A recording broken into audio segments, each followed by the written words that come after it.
जब मैं छोटी थी तब दुनिया मुझे बहुत सीधी और मासूम लगती थी। अपने घर में अपने माता पिता के बीच मैं खुद को सबसे ज़्यादा महफूज समझती थी। लेकिन मुझे नहीं पता था कि कभी कभी खतरा बाहर से नहीं बल्कि हमारे सबसे करीब के लोगों से भी हो सकता है। पापा के बचपन के दोस्त थे रमेश अंकल। जब वह हमारे घर आए तो पापा ने बड़ी खुशी से उन्हें अपने साथ रख लिया। घर में ज़्यादा जगह नहीं थी तो उन्होंने बच्चों के कमरे में सोने का फैसला किया।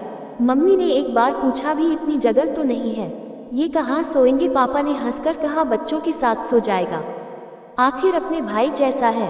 रमेश अंकल बहुत अच्छे लगते थे, हमेशा हंसते रहते, हमारे लिए चॉकलेट लाते, कहानियाँ सुनाते और हमें घुमाने भी ले जाते।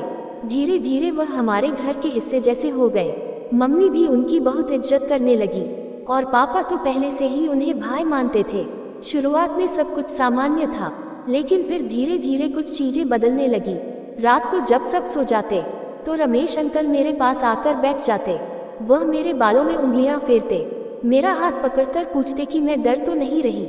मुझे समझ नहीं आता था कि यह सब क्यों हो रहा है, लेकिन वह हमेशा कहते ये हमारी खास दोस्ती है, किसी को मत बताना। मैं मासूम थी, मुझे समझ ही नहीं आता था कि यह सब गलत था या सही, लेकिन अंदर कहीं कुछ अजीब सा महसूस होता था। उनका छूना अब अलग सा लगने लगा था।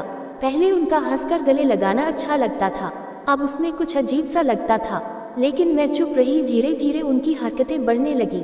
अब वह सिर्फ मेरे बालों में उंगलियां नहीं फेरते थे, बल्कि मेरा चेहरा सहला, मेरी पीठ पर हाथ फेरते। कभी कभी वह मुझे अपने पास सुलाने की कोशिश करते।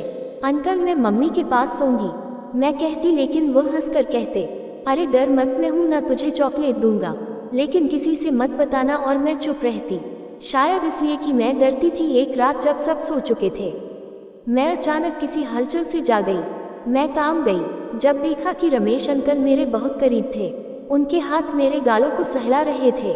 सो जा बेटा, उन्होंने धीरे से कहा और अपनी हाथ धीरे धीरे मेरी कमर तक पहुंचा दिया। लेकिन मैं सो नहीं पाई। उस रात मैं कांपती रही, खुद को सिमर रही, लेकिन कुछ कह नहीं पाई। अब मैं हमेशा डर में रहने लगी। उनका हंसकर मुझे गोद में उठाना, उनकी लंबी कहानियाँ, उनका मेरे हाथों को पकड़कर देर तक बैठे रहना, अब सब कुछ डरावना लगने लगा था। मैं मम्मी को बताने की सोचती, लेकिन फिर याद आता कि वह पापा के कितने अच्छे दोस्त थे और पापा हमेशा कहते थे रमेश अंकल हमारे अपने हैं, उन पर तो आंख बंद करके भरोसा किया जा सकता है।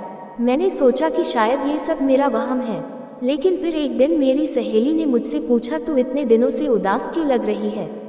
मैं कुछ नहीं बोल पाई, लेकिन उसने जोर दिया। फिर ना जाने कैसे मैं उसे सब कुछ बता गई।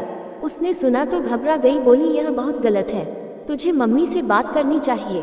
मैं डर गई थी, अगर मम्मी ने यकीन नहीं किया तो, अगर पापा मुझ पर ही गुस्सा हो गए तो। बहुत हिम्मत जुटाकर मैंने मम्मी से बात की। पहले तो वह भी चौंक गई, लेकिन जब मैंने सब कुछ बताया तो उनके चेहरे का रंग उड़ गया। जब उन्होंने पापा को बताया तो पहले उन्हें यकीन ही नहीं हुआ, लेकिन जब उन्होंने मेरी आंखों में डर देखा तब जाकर उन्हें समझ आया कि वह जिसे भाई मानते थे वह असल में कैसा इंसान था।